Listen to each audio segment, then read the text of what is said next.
오늘은 히브리서 3장 12절부터 공부를 하겠습니다. 우리 12절 다 같이 읽어보십시다. 형제들아, 너희는 삼가 혹 너희 중에 누가 믿지 아니하는 악한 마음을 품고 살아계신 하나님께서 떨어질까 조심할 것이요. 예수님께서 나는 포도나무요 너희는 가지라고 하신 것입니다. 포도나무는 뿌리가 땅에 튼튼히 박혀서 수분과 양분을 끊임없이 빨아들이기 때문에 까딱없습니다. 그러나 가지는 뿌리도 없고 줄기도 없습니다.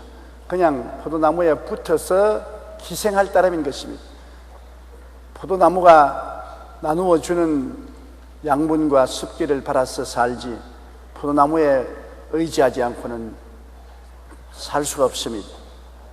그러므로 포도나무 가지가 큰 소리 해봤자 아무 소용이 없는 것입니다. 포도나무에 붙어 있을 때 살아있지 포도나무에서 떨어지면 죽는 것입니다. 이처럼 우리가 하나님 아버지와 예수님께 붙어 있을 때 말이지 떨어지면 우리는 생명이 없습니다. 생명은 우리 속에서 있는 것이 아닙니다. 생명은 하나님 아버지와 예수님 안에 계시지 우리 속에 없습니다. 예수님을 통해서 아버지를 확 의지하고 믿고 있을 때 말이지 믿음이 사라지면 그만 예수님과 아버지에게 떨어져 나가므로 말라 죽고 마는 것입니다. 여러분, 가장 큰 죄가 무슨 죄냐? 믿지 않은 죄가 가장 악한 죄인 것입니다. 악이라는 것은 하나님을 인정하지 않은 죄가 악이요, 인본주의가 악인 것인데, 안 믿는 불신앙은 바로 하나님을 무시하고 자기를 의뢰하는 삶의 태도인 것입니다. 그렇기 때문에 여기에 믿지 아니한 것을 악한 마음이라고 말하는 것입니다. 믿지 않은 악한 마음을 품으면 하나님께로부터 떨어지는 것입니다. 여러분, 하나님과 우리를 연결하는 유일한 끈앞은 믿음인 것입니다. 누구든지 저를 믿으면 멸망하지 않고 영생을 얻으라. 영접하는 자 곧 그 이름을 믿는 자들에게 하나님의 자녀가 되게 하셨습니다. 그러므로 믿음이 얼마나 중요한지 모르는 것입니다. 우리가 믿음을 놓쳐버리면 영원한 생명을 놓쳐버리고 마는 것입니다.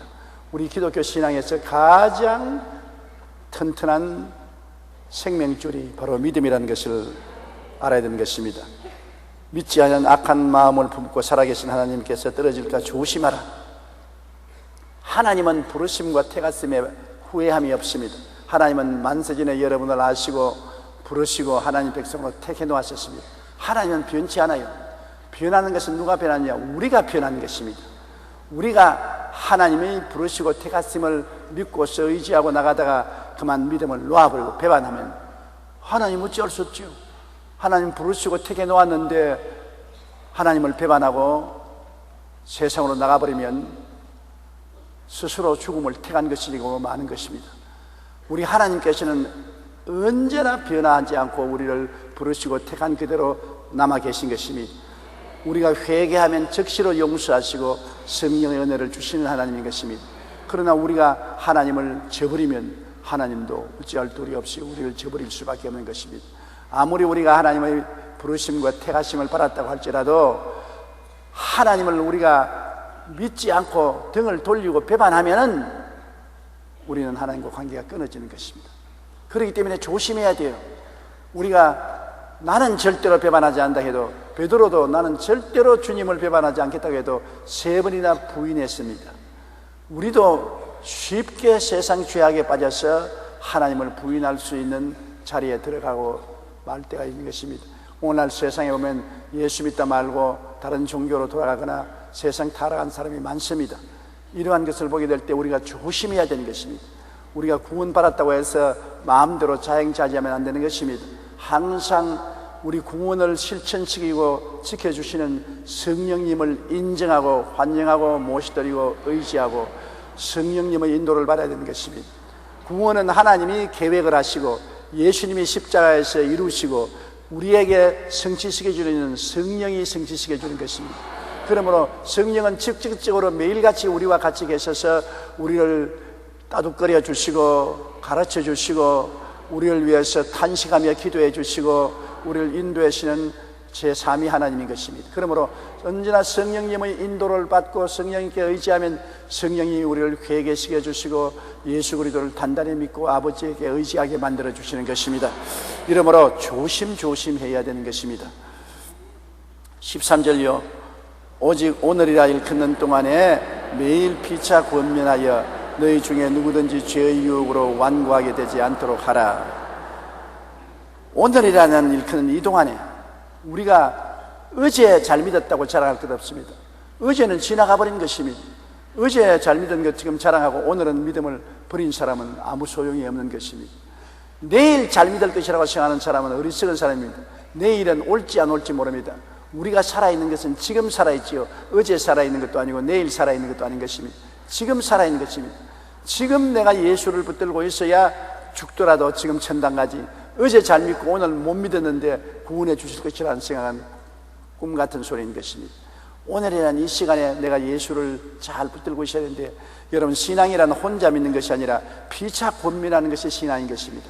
앞에서 끌어주고 뒤에서 밀어주는 도움이 필요한 것입니다. 신앙만큼 혼자서 서서 나갈 수 없는 것입니다. 그렇기 때문에 여러분, 우리가 교회라는 공동체가 있어서 함께 와서 찬송 부르고 기도하고 예배보고 서로 권면하고 격려하고, 더구나 구역에 들어가서는 구역장과 구역원들이 함께 모여 예배드리고 기도하고 서로 권면해서 끌어주고 밀어줘야 되는 것입니다. 신앙생활만큼 끌어주고 밀어주는 것이 필요한 적이 없는 것입니다. 한마디 격려와 위로의 말, 충고의 말이 일평생에 얼마나 큰 도움이 되는지 형언할 수 없는 것입니다. 그렇기 때문에 우리가 성령의 인도를 받으면 우리도 권면하고 격려하고 충고하는 일을 해서 서로 도와줘야 되는 것입니다. 가족이 함께 예수 믿으면 서로 격려하고 위로하고 충고할 수 있고, 구역에서 서로 모여서 격려하고 위로하고 충고할 수 있는 것입니다. 하나님의 성령은 직접 말씀도 하시고 사람을 통해서 우리에게 격려하고 위로하고 권고하는 말씀을 해주시는 것입니다. 피차 권면하라. 나만 권면할 것이 아니라 나가 권면도 받고 서로 밀어주고 땡겨주고 도와주는 것입니다. 산을 올라가는 등산객이 자기 혼자만 올라가는 거 아닙니다. 자기 올라가면 못 올라온 사람 끌어 땡겨주고, 또 잘 올라가는 사람은 뒤에서 밀어주고 땡겨주고 밀어주면서 신앙의 산맥을 올라가야만 되는 것입니다. 그래서 죄의 유혹으로 완고하게 되지 않도록 하라. 죄는 끊임없이 우리를 유혹하는 것입니다. 나는 이제 믿음이 튼튼하니까 유혹을 안 당한다고 큰 소리 할 수 없습니다. 믿음이 약한 사람이나 믿음이 강한 사람이나 아담 하와를 유혹하고 감히 예수님까지도 유혹한 죄가 우리에게 끊임없이 사탄의 수단을 통해서 유혹하는 것입니다.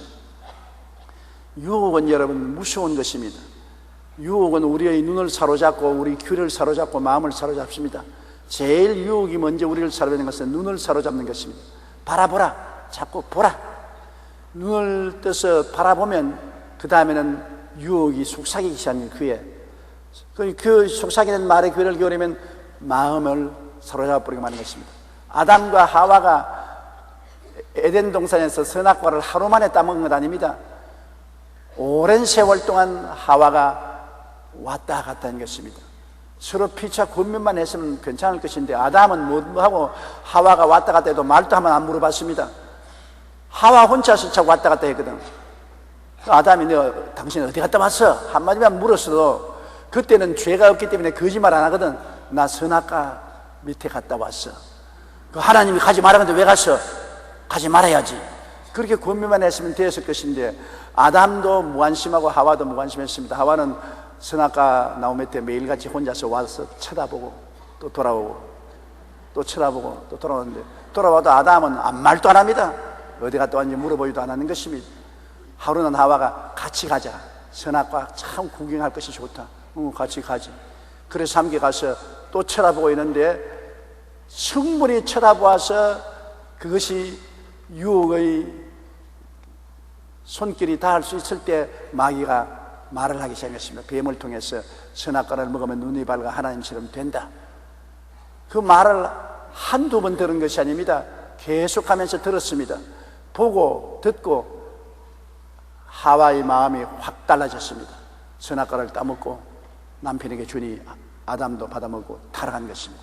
그러므로 언제나 유혹이란 순식간에 여러분을 넘어뜨리지 않습니다.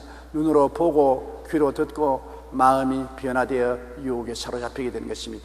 일단 마귀에게 사로잡히면 눈이 어두워져서 아무것도 분별 못합니다. 마귀가 시키는 대로 따라하는 것입니다. 그렇기 때문에 죄의 유혹으로 마음이 완악해지지 않도록 조심해야 되는 것입니다. 내가 일단 유혹을 받으면 다른 사람의 도움이 꼭 필요한 것입니다. 사람은요, 마음이 굉장히 근심스럽고 괴로울 때 친구에 가서 근심과 괴로움을 다 털어놓으면 그 근심과 괴로움이 가벼워지는 것입니다. 어려운 문제를 당했을 때도 이웃하고 서로 털어놓고 이야기하면 도움을 받을 수 있는 것입니다. 더구나 죄의 유혹을 받아서 괴로울 때 정말 다정한 친구에게 마음을 털어놓고 도움을 구하면 굉장한 도움을 받을 수가 있는 것입니다. 근데 혼자서는 벌써 바라봄의 법칙을 통해서 잡히고 마귀의 속삭이는데 귀가 기울어지고 마음이 완고해지면 혼자서 못 나오는 것입니다. 그냥 마귀에게 끌려가는 것입니다. 이러기 때문에 항상 죄의 유혹으로 완고한 마음이 되지 않도록 주의해야 되는 것입니다. 유혹은 항상 있어요. 옛날보다 오늘은 유혹이 훨씬 많습니다. 옛날에는 유혹이 집 밖에 있었는데 이제는 안방에 들어와 있어요. 유혹이 텔레비를 통해서 와 있고 인터넷을 통해서 와 있어서 가정주부들이 집안일하고 시간만 있으면 인터넷 채팅을 하는 것입니다. 탁탁탁 주고받고 생판 모르는 남자에게 주고받고 이야기하고 만나자고 약속을 해서 그만 못 갈 때도 가고 마는 것입니다.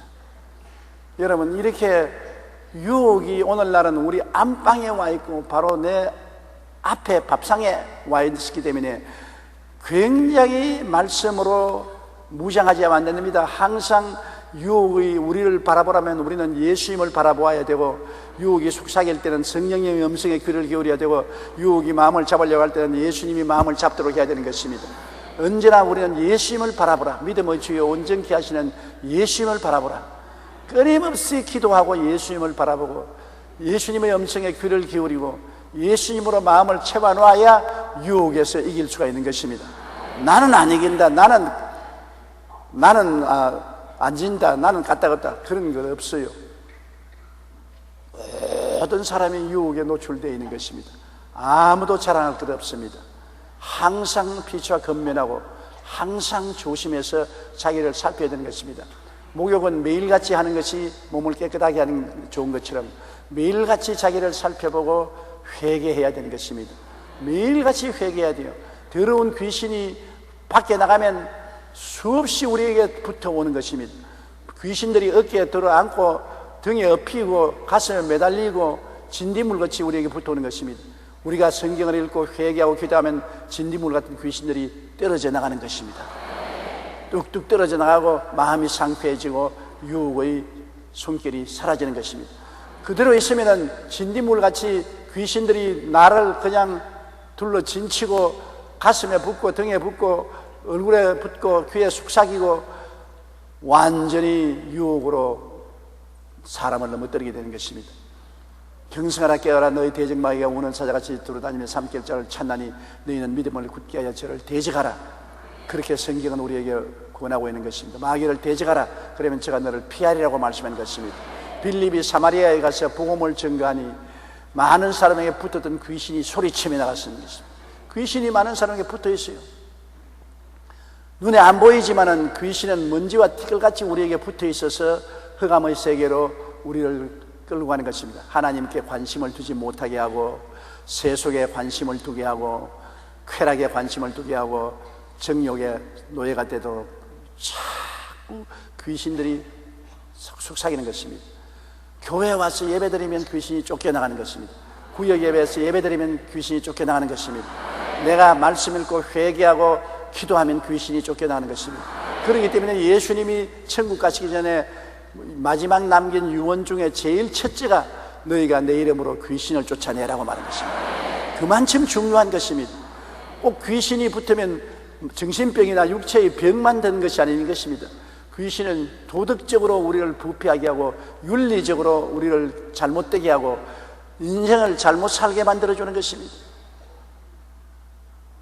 어느 야구 선수가 자기하고 같이 살자고 약속한 한 여인은 그 딸들 셋하고 야구방망이로 때려 죽이고 1억 7천만 원을 빼앗아갔다는 요새 텔레비전, 라디오, 신문 보도를 보지요. 야구 선수로 유명한 사람이 야구방망이로 자기하고 친한 여자를 때려 죽이고 그 딸들까지 죽인 그런 비참한 일이었습니다. 그거 인간이 아니라 동물 아닙니까? 사람이 어떻게 그렇게 될 수 있습니까? 그건 귀신이 덮어 씌웠기 때문에 그런 것입니다. 귀신이 덮어 씌웠어요. 그가 정말 하나님께 나와서 부르짖고 외쳤으면 그 귀신이 떠나갔을 것입니다. 그러나 귀신이 돈 탐욕을 가지고서 그 마음을 잡았는데, 돈 1억 7천만 원이 무언지 돈을 가지고 그 마음을 탐욕을 잡아서 사람을 그냥 죽인 것이 아니라 자기가 늘 직업적으로 치던 야구 빵망이를 가지고 때려 죽였다. 치가 떨립니다. 사람이 귀신이 덮이면 이렇게 되는 것입니다. 순식간에 눈이 확 뒤집어지고 마는 것입니다. 인면수심, 사람의 얼굴을 가지고 짐승의 마음을 갖게 되는 것입니다. 그러므로 귀신을 쫓아낸다는 것이 얼마나 중요한지 알아야 되는 것입니다. 우리 집안에서도 항상 귀신을 쫓아내는 것입니다. 언제 그 귀신이 남편에게 덮칠지, 아내에게 덮칠지, 자식에게 귀신이 덮어 씌울지 모르는 것입니다. 그러므로 오늘이라는 이 날에 우리가 기도 생활을 늘 하고 귀신을 쫓아내야 되는 것입니다. 그렇기 때문에 가정 예배가 중요한 것은 가족들이 모여서 말씀 읽고 찬송하고 기도하면 귀신이 떨어져 나가기 때문인 것입니다. 가정 예배를 못 드리면 가족 중에 한 사람이라도 시간 내어서 가족들을 위해서 기도하고 하나님께 예배드리고 가정의 분위기를 청정하게 만들어야 되는 것입니다. 귀신을 쫓아내야 돼요. 참 중요합니다. 귀신 쫓아내는 게 얼마나 중요한지 몰라요. 뜨거운 신앙, 올바른 신앙을 유지하기 위해서는 귀신을 쫓아내지 않고 귀신 그대로 내버려 놓고 난 다음에 우리가 신앙생활 한다는 것은 있을 수가 없는 것입니다. 그러므로 교회에 열심히 나와야 된다는 것은 한 주일에 붙은 귀신이 교회에 나오면 다 청소가 되기 때문에 마음이 새로워지고, 교회에 나오면 마음이 새로워지고 변화를 받게 되는 것입니다. 14절요. 우리가 시작할 때 확신한 것을 끝까지 견고히 잡으시면 그리스도와 함께 참여한 자가 되리라. 시작할 때 확신한 것, 시작할 때 올바르게 믿어야 되는 것입니다. 시작할 때 잘못 믿으면 안 되지요. 시작할 때 예수님 십자가 중심의 오중보험과 삼중축복으로 확실히 잡아야 되는 것입니다. 예수님의 십자가 고난이 나의 죄를 사하시고 세상과 마귀를 멸하고 거룩하게 하시고 병을 고치시고 저주에서 해방시키시고 사망과 음부에서 건져내신다는 이 신앙, 십자가 중심의 신앙, 보혈신앙, 주님께서는 결국 우리 영혼이 잘됨같이 범사에 잘됨에 강건하고 생명을 얻되 넘치게 얻게 하신다는 이 중심적인 신앙을 처음부터 꽉 잡으면 끝까지 잡고 있어야 되는 것입니다. 왜 오중복음과 삼중축복이 중요하냐면 성경 66권을 우리가 다 외울 수는 없는 것입니다. 또 일반 성도들은 성경 66권을 신학적으로 전부 다 성경 해석학적으로 알지를 못합니다. 성경을 아주 압축하면 성경은 예수 그리스도와 그 십자가에 달린 것이 성경의 전 진리인 것입니다. 예수 그리스도와 그 십자가에 매달린 것은 왜 그렇습니까?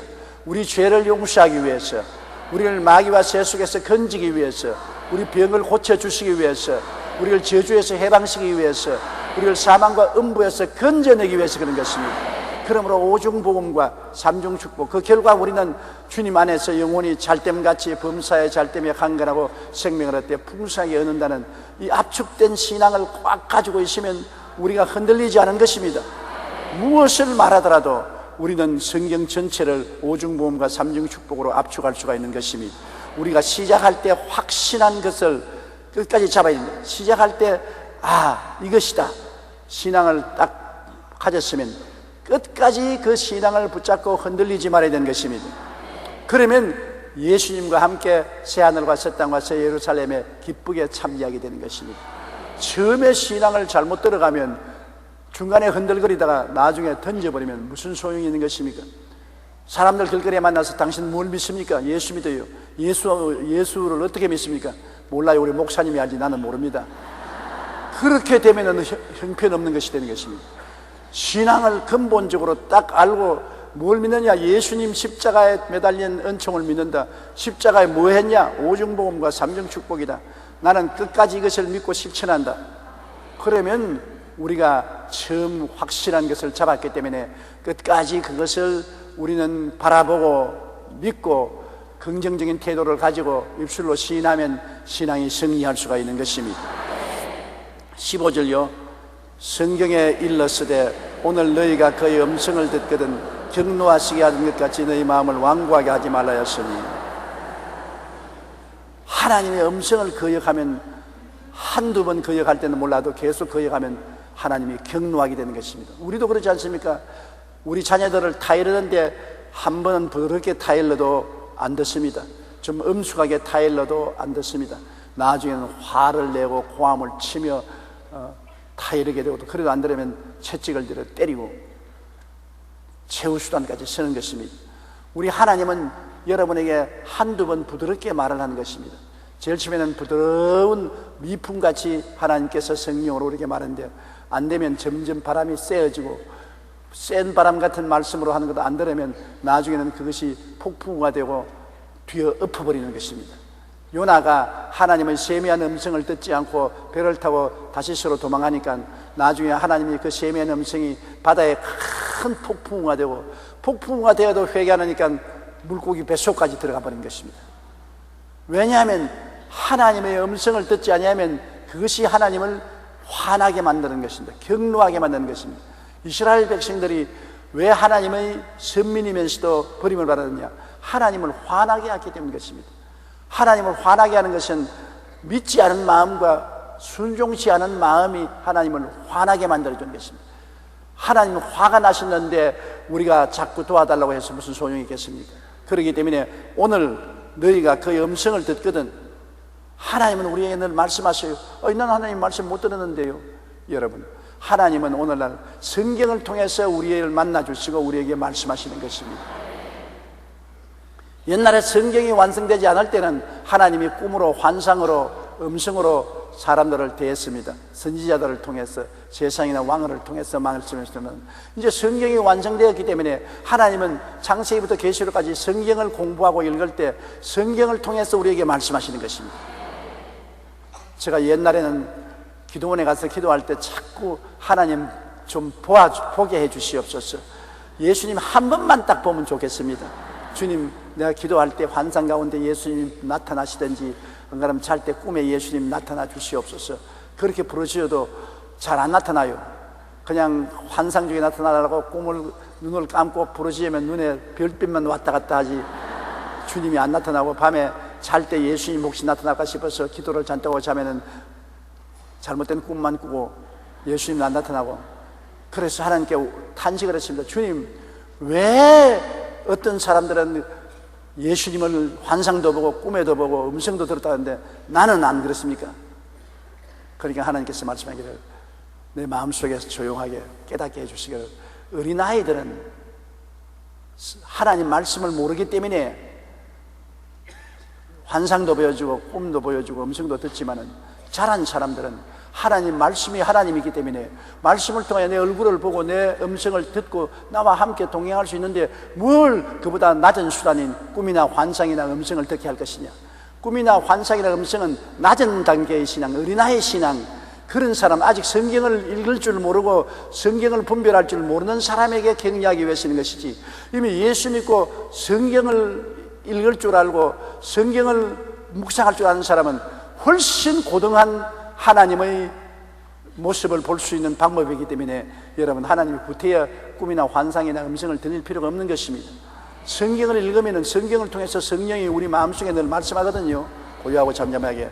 그러므로 성경을 통해서 우리가 말씀을 읽고 깨달아 알았는데도 불구하고 성경을 거역하면 하나님이 경노하시는 것입니다. 하나님이 한두 번 성경을 통해서 말씀해 주시면 깨닫고 알고 순종해야지, 그것을 자꾸 거역하고 하나님을 마늘이 여기면, 하나님을 없인 여기면 하나님이 진노하시는 것입니다. 부모가 진노해도 겁나거든, 하나님이 노하시면 우리가 얼마나 겁난 일이겠습니까? 그렇기 때문에 오늘날 너희가 그의 음성을 듣거든 격노하시게 하던 것 같이 너희 마음을 완고하게 하지 마라. 마음이 완고해서 반항하지 말고 그냥 하나님이 말씀하시면 순종해야 되는 것입니다. 순종이 제일 좋습니다.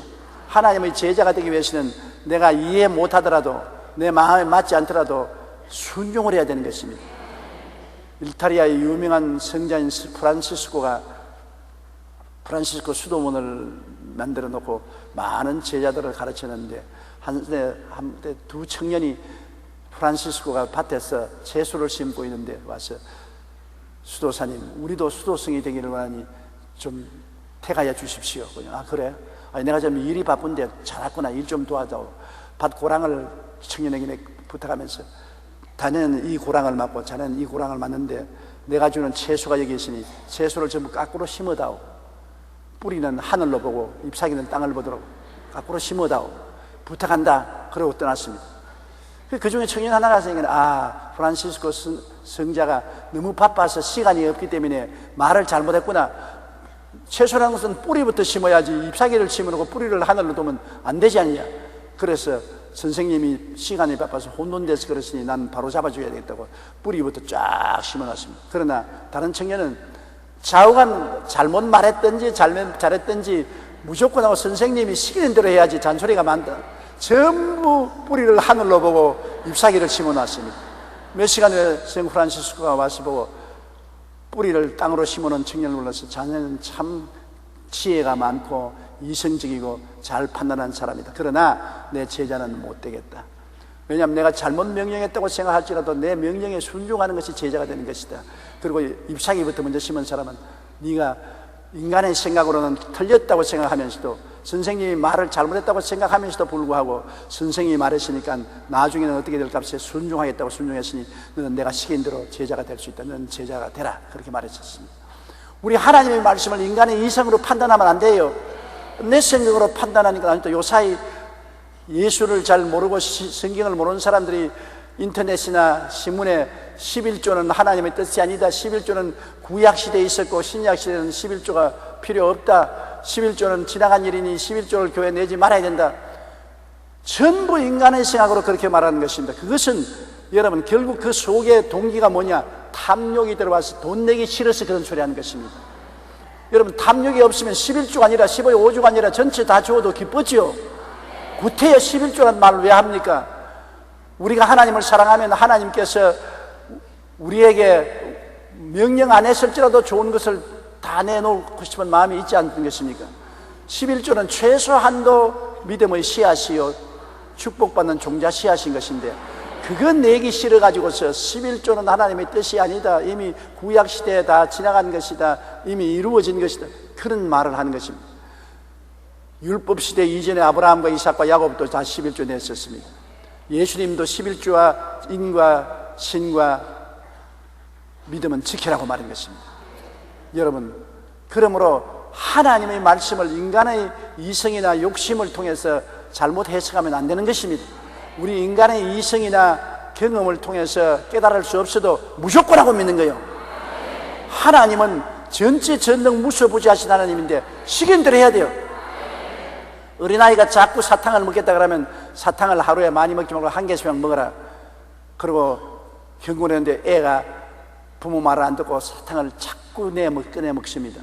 아버지 어머니가 몰라 그랬어요. 이거 얼마나 달고 맛있는데 양양양 왜 이걸 못 먹어라 그러나 내가 이렇게 좋은데 사탕을 많이 먹었어.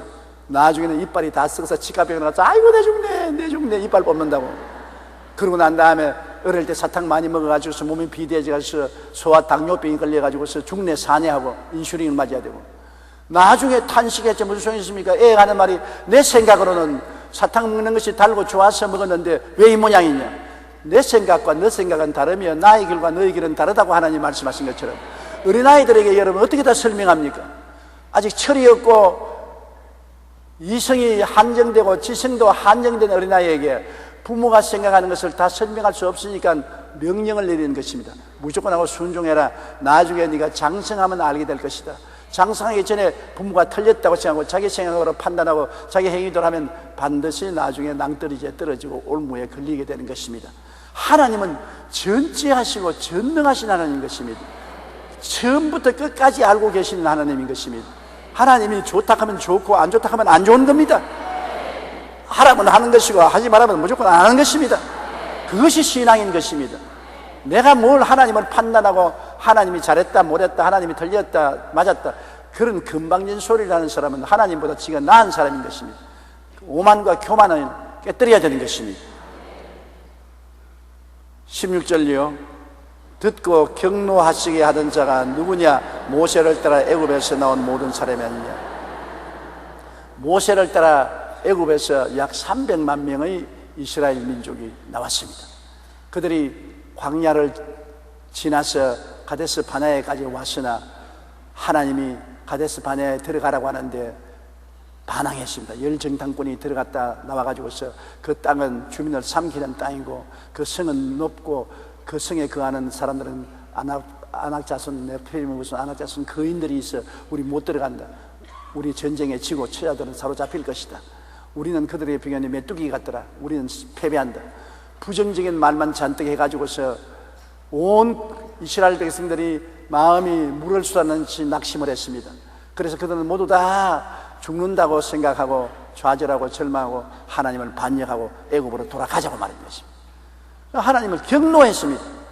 여태까지 광야를 지나서 모든 기사와 이적을 행하면서 끌어다주는 고맙던 말을 안 하고 마지막 가데스 바네아에서 장관을 세워 애굽으로 돌아가자고 말하니 하나님의 음성을 거역할 뿐 아니라 하나님을 무시하고 하나님을 멸시한 것입니다.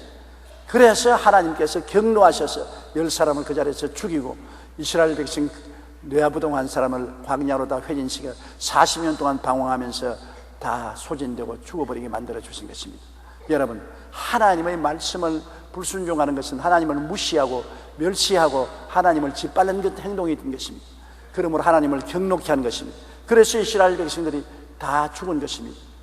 후세대는 여호수아와 갈렙, 하나님의 말씀을 믿고 순종한 여호수아와 갈렙을 따라서 적과 꿀이 흐르는 땅에 들어가게 된 것입니다. 18절요. 또 하나님이 누구에게 맹세하사 그의 안식에 들어오지 못하리라 하시느냐. 왜 안 따라 일로? 17절입니까? 예, 그럼 오케이. 17절. 또 하나님이 40년 동안 누구에게 노하시느냐. 그들의 시체가 광야에 엎드려진 범죄한 자들에게가 아니냐. 시체가 광야에 엎드려졌다니까 참 과격한 말이죠. 300만 명이 40년 동안에 다 시체가 되어 땅에 쓰러졌습니다. 그러니 온 광야에 이스라엘 백성들의 무덤으로 꽉 들어찬 것입니다. 하나님께 불신하고 불순종하고 범죄했습니다. 하나님께 범죄한 백성은 죽으리라고 말했는데 범죄해서 죽어서 시체가 광야에서 전부 다 뻗어졌습니다. 햇빛에 따가워지고 목마르고 박한 음식을 먹고 사막 가운데서 고생하면서 살다가 다 죽은 것입니다. 하나님은 그런 하나님이 아닌 것입니다. 하나님은 원래 젖과 꿀이 흐르는 땅에 들어가기를 원하는 것입니다. 믿고 순종하면 젖과 꿀이 흐르는 땅에 들어가는데 하나님을 불순종하고 불신앙하여서 결국 그들은 광야에서 뻗어져 죽은 것입니다. 오늘날 여러분, 이 세상에 60억 인구가 사는데 하나님을 믿는 사람이 얼마 되겠습니까? 대다수의 사람들이 이 세상에서 고생하고 살다가 지옥의 광야에서 모두 뻗어져서 영원히 고통당하고 죽게 되는 것입니다. 그러니 얼마나 무섭고 두려운 것입니까? 우리는 믿고 순종해서 천당에 들어가고 젖과 꿀이 흐르는 땅에 들어가는 수는 그렇게 많지 않습니다. 좁은 문으로 돌아가라. 넓은 문으로 들어가는 사람은 많고 좁은 문으로 들어가는 사람은 적다고 말한 것입니다. 그렇기 때문에 믿고 순종하는 그 길은 좁은 길이지만 결국에는 젖과 꿀이 흐르는 천국에 들어가는 길인 것을 잊지 말아야 되는 것입니다. 18절요. 또 하나님이 누구에게 맹세하사 그의 안식에 들어오지 못하리라 하시느냐. 곧 순종하지 아니하는 자들에게 아니냐. 하나님의 안식이라는 것은 하나님이 우리 짐을 다 짊어져 주시는 것이 안식인 것입니다. 수고하고 무거운 짐을 짊어지고 땀을 흘려가는데 옆에 젊은 사람이 와서 그 짐 내려줘. 내가 짊어지겠으니까 내 등에 짊어지게 하시오. 짐을 옮겨 놓으면 허리가 펴지면서 휴, 아이고 살겠다. 안식인 것입니다. 여보 저 늙으니 짐 벗어 나를 줘. 나는 젊었거니 돌인들 무거워라. 늙기도 서러웠거든 짐을 조차 지칠까 하는 한국 시가 있는 것입니다. 늙는 것도 서러운데 짐조차 짊어지고 어깨가 꼬부라짐 보고 젊은 사람이 짐을 자기가 주면 자기가 걸머지고 가겠다는 말인 것입니다. 안식이란 뭐냐? 우리의 수고하고 무거운 짐을 예수님이 대신 짊어져 주는 것이 안식인 것입니다. 여러분, 그들이 하나님을 믿었으면 하나님이 그들을 위해서 대신 가나안 복지에 들어갈 때 싸워주시고 적군들을 다 물리쳐 주시고 가나안 복지에 편안하게 들어가서 젖과 꿀이 흐르게 만들어 주는 것입니다. 하나님과 함께 걸어가는 삶은 안식인 것입니다. 내 힘으로 살려고 할 때는 내가 짐을 다 짊어지기 때문에 수고하고 무거운 짐을 지고 고통을 당하게 되는 것입니다. 그렇기 때문에 안식이 무언 것을 알아야 되는 것입니다. 여러분, 하나님께서는 우리에게 언제나 안식을 주기를 원하시는 것입니다. 우리가 이 땅에 살 동안에도 예수님이 그렇게 말하셨지 않습니까? 수고하고 무거운 짐진 자들은 다 내게로 오라. 내가 너희를 쉬게 하리라. 나의 마음이 온유하고 겸손하니 나의 멍에를 메고 내게 배우라. 그러면 너희 마음에 쉼을 얻으리니 내 짐은 쉽고 내 멍에는 가볍다. 예수님께서는 인생을 쉽고 가볍게 살도록, 편안하게 살도록 하는 것입니다. 여러분, 염려 근심으로 마음이 짓눌려서 살 희망도 없어지고 죽고 싶은 마음이 있다가 문제가 다 해결되고 마음에 평안이 다가오면 이게 안식이구나, 이게 사는구나, 행복이 그게 있구나 느낄 수가 있는 것입니다. 아무리 좋은 집에서 호의호식하고 살아도 마음에 염려 근심 수고 무거운 짐이 꽉 누르고 있으면 안식이 없습니다. 사는 것이 생지옥인 것입니다. 그러므로 하나님의 안식에 들어오지 못했다는 것은 하나님이 이스라엘 백성으로 같이 가면 이스라엘 백성의 수고하고 무거운 짐을 대신 짊어져 주기 때문에 그냥 곁에 따라가면 되는 것입니다. 따라가면 되는 것입니다. 이 마음이 편안하지. 어미소가 멍에를 메고 밭을 가는데 새끼소는 그 멍에 밑에 그냥 따라만 가는 것입니다. 사람들 보기에는 새끼소도 짐을 지는 것 같지만 그렇지 않아요. 멍에는 어미소 목에 걸려있고 새끼소는 그 밑에 들어가서 그냥 아버지, 엄마 가는 대로 따라만 가요. 이러! 그러면 어미소가 막 땀을 흘리고 끌면 그 옆에 따라가면서 아이 쉬운데? 하나도 어렵지 않은데 왜 엄마는 저렇게 땀을 흘리고 애를 쓰느냐? 멍에가 엄마 목에 걸려있고 자기 목에는 안 걸려 있습니다. 그것을 보고 주님께서 나의 멍에를 메고 내게 배우라. 멍에는 예수님이 끌어주고 우리는 그 밑에 들어가만 있으면 되는 것입니다. 믿고 순종하여 따라만 가면 짐은 하나님이 져 주시는 것인데 이스라엘 백성이 하나님을 믿고 순종하지 아니하므로 자기들이 불안과 공포와 좌절과 절망을 걸머쥐고 날뛰면서 불순종하다가 안식에 들어가지 못하고 죽은 것입니다. 그래서 하나님이 믿지 않고 불순종하는 사람에게 맹세하여 가로되 저는 내 안식에 들어오지 못한다. 내가 안 도와주겠다는 것입니다. 내가 짐을 안 짊어져 주겠다. 여러분의 아들, 딸들 중에 누가 빚을 잔뜩 지고 빚쟁이들에게 죽게 되었습니다. 그런데 여러분은 부자입니다. 빚을 갚을 수가 있는 것입니다. 부모에게 죽을 죄를 지었다고 와서 무릎을 꿇어 사죄하고 살려달라고 하면은 부모님이 그 빚을 대신 갚아주면 해방될 수 있는 것입니다.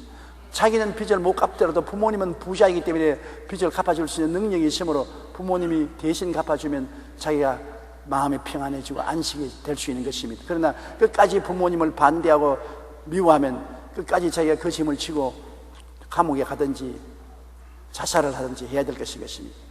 우리는 인생의 수고하고 무거운 짐을 지고 갈 수가 없습니다. 너무나 우리는 약한데 죄짐은 무겁고 세상 짐은 무겁습니다. 자기 힘으로 짐을 지고 가려면 평생 마음에 안식이 없이 불안하고 초조하고 괴로운 것입니다. 여러분, 한국에 점쟁이들이 얼마나 많은지 아니겠습니까? 10만 명이 된다는 걸 드러난 숫자만 해도 목사가 5만 명인데 점쟁이는 10만 명이 되는 것입니다. 왜 점쟁이가 그렇게 많으냐? 일이 잘 되기 때문에, 영업이 잘 되기 때문에. 왜 영업이 잘 되느냐? 모든 사람이 마음에 안식이 없이 마음에 고통스러워 괴로우니까 점쟁이에 찾아가서 점괘나 뽑아보고 내일 좀 좋은 일이 있을까 싶어서 찾아가는 것입니다. 그만큼 사람들의 마음이 불안하고 공포해 있고 고통스러운 것입니다. 그런데 예수님께 와서 회개하고 짐을 맡기면 안식을 얻을 수가 있고 하나님이 우리의 짐을 짊어지시기 때문에 평안을 얻을 수가 있는 것입니다.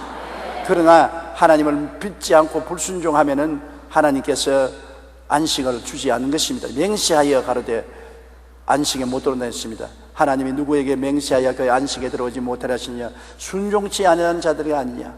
19절요. 이러보건대 그들이 믿지 아니함으로 능히 들어가지 못하느냐. 하나님의 안식에 못 들어간 것은 뭐라고요? 또요? 순종 자녀로 따라 말씀하십시오. 하나님의 안식에 못 들어가는 두 요소는 불순종과 불신앙이다. 하나님은 언제나 우리에게 안식을 준비하고 있는 것입니다. 이스라엘 백성들에게는 가나안 땅을 안식으로 준비해 놓고, 여러분과 나는 영혼이 잘됨같이 범사에 잘되며 강건하게 사는 안식을 준비해 놓은 것입니다. 그러므로 우리는 하나님께 믿고 순종하면 이스라엘 백성은 가나안 땅에 하나님의 은혜로 들어갈 수 있고, 우리는 예수 그리스도의 은혜를 통해서 영혼이 잘되고 범사에 잘되며 강건한 안식에 들어갈 수가 있는 것입니다. 이스라엘 백성들에게는 토요일 날 안식이라는 일을 하지 못하게 하는 것입니다. 아무 일도 하지 말고 집안에서 쉬라. 집에 있는 종들도 짐승들도 다 쉬게 하는 것입니다. 이것이 하나님은 안식을 표상적으로 보여주는 것입니다. 안식이란 쉬는 것이다. 일주일 6일 동안 일하고 1회째는 전적 쉬어라.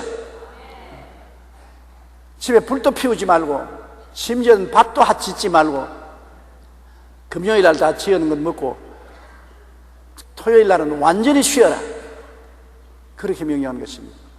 그러므로 하나님의 안식이라는 것은 완전히 쉬는 것을 말합니다. 짐을 다 내려놓는 것을 말하는 것입니다. 그게 안식인 것입니다. 안식의 상징인 것입니다. 그러면 우리가 예수 믿고는 쉬는 겁니다. 성경은 뭐라고 말합니까? 야훼께서 집을 세우지 않으면 세우는 자의 수고가 헛되며, 야훼께서 성을 지키지 않으면 파수꾼의 경성함이 허사로다. 아침에 일찍 일어나고 저녁에 늦게 누우며 수고의 떡을 먹으며 헛되도다. 하나님께서는 자기를 사랑하는 자에게 잠을 주시는도다. 잠이란 뭡니까? 편안해야 잠이 오지. 안 편한데 잠 없니까 밤새 우리 또렷또렷하게 있지. 눈에 핏줄이 서지. 편안한 사람이 잠을 굴굴 잘 자잖아요.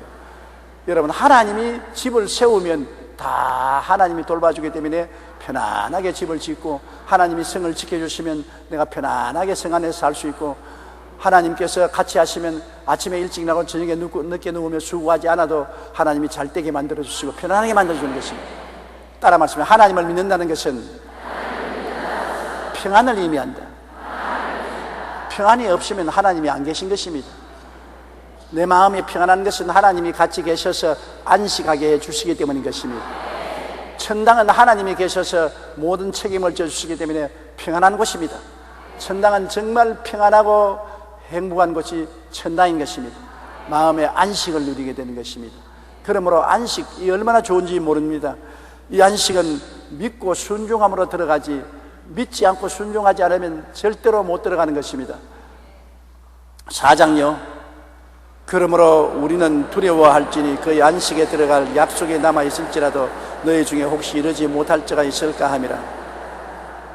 안식에 들어갈 약속이 남아있는 것입니다. 하나님은 수고하고 무거운 짐이 자들아 내게로 오라는 것은 안식에 들어오라는 초청인 것입니다. 이스라엘 백성은 가나안 땅의 안식에 들어가지 못했습니다. 하나님을 불신앙하고 불순종함으로 다 수고하고 무거운 짐을 지고 광야에서 뻗어져 죽었습니다. 그렇다고 해서 하나님이 우리를 안식으로 초청하는 건 아닙니다. 하나님이 또다시 예수 그리스도를 통해서 안식으로 초청한 것입니다. 예수님께서 육신의 몸을 쓰시고 이 땅에 오셔서 우리가 짊어질 죄짐을 대신 짊어지고, 우리가 싸워야 될 마귀와 세상과 대신 싸워주시고, 우리가 걸머질 병의 짐 대신 짊어지시고, 우리가 걸머져야 될 저주를 대신 짊어지시고, 우리가 죽어가야 될 사망과 음부를 대신 당하셔서 다 이기고 다 이루셨습니다. 예수님이 마지막 하신 말씀이 무슨 말씀이지요? 내가 다 이루었다. 다 이루어 놓으신 건 할 일이 없잖아요. 잔치하는데 어머니가 찌짐도 만들고 전도 찢이고 뭐 음식 분주하게 늘 분주해서 아침부터 오후 늦게까지 수고를 다 했었습니다. 그런데 나 늦게야 딸내가 설렁설렁 와서 엄마 고생 많이 한다. 뭘 좀 도와줄까? 그럼 소매를 걸으니까 야야 집 방 안에 앉아있어. 내가 다 일 다 했다. 도울 것 없어. 아니 뭘 도울 게 있는데 없다니까. 내가 다 했다니까. 엄마가 다 해놓으니까 도울 것이 없습니다. 그러면 딸은 뭐합니까? 방 안에 들어가서 엄마가 만드는 음식 먹기만 하면 되는 것입니다. 여러분, 주님께서 천지 만물을 지을 때 아담과 하와를 제일 먼저 지었지요. 그지요? 첫날에 아담 하와를 제일 먼저 지었지요. 절치면 아멘 하다니만 이제 왜 아니라고 합니다. 첫날에 빛을 지으시고 이튿날에 궁창을 지으시고 사한날에 육지가 태어나게 하시고 모든 열매 맺는 나무와 풀이 나게 하시고 나흘째 뭐를 했지요? 성경 내내 읽고 내내 설교 들어도 저렇게 까먹었는데 해와 달과 별들을 지었지요. 다섯째는 뭐를 지었지요? 공중에 나는 새와 물고기를 지었지요. 여섯째는 뭘 지었지요? 짐승들과 사람들을 지었지요. 그러고 난 다음에 일회째는 뭐 했습니까? 쉬었습니다. 다 지었으니까요. 하나님께서는 아담과 하와를 짓기 전에 하나님 아버지와 아들과 성령 삼위일체 하나님께서 홀로 일하셨습니다. 사람에게 일 안 시켰습니다. 나 같으면 첫날부터 만들어가지고서 야, 일 좀 같이 하자 그들이라 했거든요. 하나님은 홀로 하늘과 땅과 세계와 그 가운데 모든 것을 다 지으시고 난 다음에 마지막 날에 아담을 지으시고 그 다음 날은 휴일이었습니다. 아담과 하와가 마지막 지음을 받고 난 다음에 하루 저녁 척 자고 아침에 일어나서 하나님 앞에서 아버지, 내가 오늘 태어난 첫날입니다. 할 일이 무엇이 있겠습니까? 너 할 일 없다. 하늘을 쳐다봐라. 있을 것 다 있고 땅을 내다봐라. 다 있고 바다를 내다봐라. 다 있다. 내가 너를 위해서 다 예비해 놓았다. 그럼 나는 뭘 할까요? 믿고 순종만 해라. 그리고 안식할지어다. 걱정할 것 없다. 내가 다 준비해 놨으니까 다 예비해 놓은 것 네가 할 일이 없다. 그런데 아담과 하와는 하나님 다 일해 놓은 것을 믿고 순종하지 않냐고 자기들이 하나님처럼 일하려고 일을 저질렀습니다. 선악과를 따먹고 하나님을 반역했습니다. 그래서 이 세상에 무슨 일이 생기느냐? 불신앙과 불순종의 죄악의 일을 만들어 놓은 것입니다. 죄를 저질러 놓은 것이요. 다 일 다 끝났는데 하나님을 반역하고 믿고 불순종하고서 죄의 일을 저질러 놓았었습니다. 그런데 이 죄를 사람들이 해결하려고 그 다음부터는 애를 쓰고 힘을 씁니다. 종교를 만들고 제사를 만들고 의식을 통해서 죄를 없애려도 안 없어지거든. 사람의 힘으로 죄를 어떻게 정리하는 것입니까? 죄를 씻으면 또 죄짓고 죄를 씻으면 또 죄짓고 인격이 부패하고 부정한지라 어찌할 도리가 없는 것입니다. 그런데 이 죄를 누가 청산했냐? 2000년 전에 예수님이 오셔서 십자가에서 다 이루었다. 영원부터 영원까지 죄를 다 갚아버린 것입니다. 그러므로 또다시 주님이 말합니다. 우리가 주님께 나서 주님이시여 우리 할 일이 뭡니까? 구원받기 위해서 우리가 할 일이 뭡니까? 주님께서 할 일 없다. 할 일이 없으면 어떻게 하니까? 믿기만 하라. 내가 다 이루어 놓았다. 믿기만 하라. 와, 좋네요. 그게 안식이다. 너희 안식이다. 우리는 하나님을 믿고 의지하면 천지와 만물을 물질 속에서도 하나님이 돌봐주시니 물질적인 안식도 누리고 우리의 구원의 안식도 누리는 것입니다. 하나님이 다 이루어 놓았기 때문에. 그러므로 일은 하나님의 것이요 믿고 순종하여 누리는 것은 우리가 누리는 것입니다. 그러므로 따라 말씀해. 일은 하나님의 것이요 누리는 것은 우리가 누린다. 하나님이 우리를 얼마나 사랑하시기 때문에 우리의 모든 수고하고 무거운 짐을 하나님이 대신 짊어져서 다 이루시고 그리고 우리에게는 안식을 주시는 것입니다. 너희는 내게 부르시리라. 내가 내게 응답하겠고 내가 알지 못하는 크고 비밀한 일을 보이리라. 하나님은 우리가 알지 못하는 크고 비밀한 일로서 다 이루어 놓은 것입니다. 고린도전서 2장 9절에 하나님이 자기를 사랑하는 자를 위해서 예비한 모든 것을 눈으로 보지 못하고 귀로 듣지 못하고 마음으로도 생각지 못하였다는 것 같으니라. 하나님은 여러분을 위해서 다 예비해 놓고 대책을 세워놨었어요. 내 앞길 칠흑같이 어둡고 앞길이 캄캄합니다. 죽을 수밖에 없습니다. 내가 해결할 수 없어요. 그러나 하나님은 말합니다. 내가 만세 전에 이미 대책을 세워놨다. 눈 딱 감고 나를 믿어라. 번지 점프할 때 눈 딱 감고 내 허리에 묶어놓은 줄만 믿고 뛰어내리는 것처럼 하나님 의지하고 믿고 순종하고 뛰어내리면 나중에 보면 문제가 다 서로 해결이 되는 것입니다. 시편 121편 1절에 내가 눈을 들어 산을 보리라. 나의 도움이 어디서 올고. 산이 딱 앞을 막았습니다. 도저히 나는 태산을 옮길 수 없으니 탄식을 했습니다. 내가 눈을 들어 산을 보리라. 나의 도움이 어디서 올고. 동서남북을 보아도 도움이 올 데가 없어요. 나의 도움이 천지를 지으신 야훼께로다. 결국 도움은 천지를 지으신 야훼 하나님의 도움이 온다는 것입니다. 그러면 나를 위해서 일해줄 분은 천지의 만물을 지으신 야훼 하나님이 해주시는 것입니다. 이러기 때문에 하나님을 의지하고 안식을 얻을 수 있도록 다 만들어 놓은 것입니다. 이거 잊지 마십시오. 물질적으로도 하나님께서는 엿새 동안 일하셔서 다 이루어 놓으시고 일회째 쉬셨습니다. 믿고 순종만 하면 하나님이 물질적인 문제는 다 예비해 놓은 것입니다. 주님께서 다 이미 예비해 놓은 것입니다. 영적인 구원도 하나님은 예수님을 통해서 이미 2000년 전에 다 이루어 놓은 것입니다. 우리가 할 일은 믿고 순종하는 것밖에 없는 것입니다. 이 땅에서 물질적인 문제도 믿고 순종하고 영적인 문제도 믿고 순종하고 하나님을 감사하고 찬미하고 나가면 하나님께서 우리를 보고 쉬어라, 쉬어라, 안식하라, 일은 내 것이다, 내가 다 했다, 일을 행하는 야훼, 그 일을 지어 성취하는 야훼, 그 이름을 야훼라고 하는 내가 다 했다. 일은 하나님이 행하시고 일은 성취는 하나님이 행하시는 것이 우리 야훼 하나님인 것입니다. 여러분은 개인의 생활 속에 무엇을 먹을까, 무엇을 입을까, 무엇을 마실까, 어떻게 살고, 일을 야훼가 행하시고 야훼가 다 이루시고 우리를 위해서 예비해 놓으시고 믿고 순종하라고만 말하는 것입니다. 이 세상에 가장 우리 예수 믿는 사람이 중요한 것은 하나님 아버지가 우리를 위해서 영육간에 다 예비해 놓고 다 이루어 놓았으니 믿고 순종만 하면 마음의 평화를 누릴 수 있다는 것입니다. 여러분, 과거를 돌아보십시오. 체험했지 않습니까?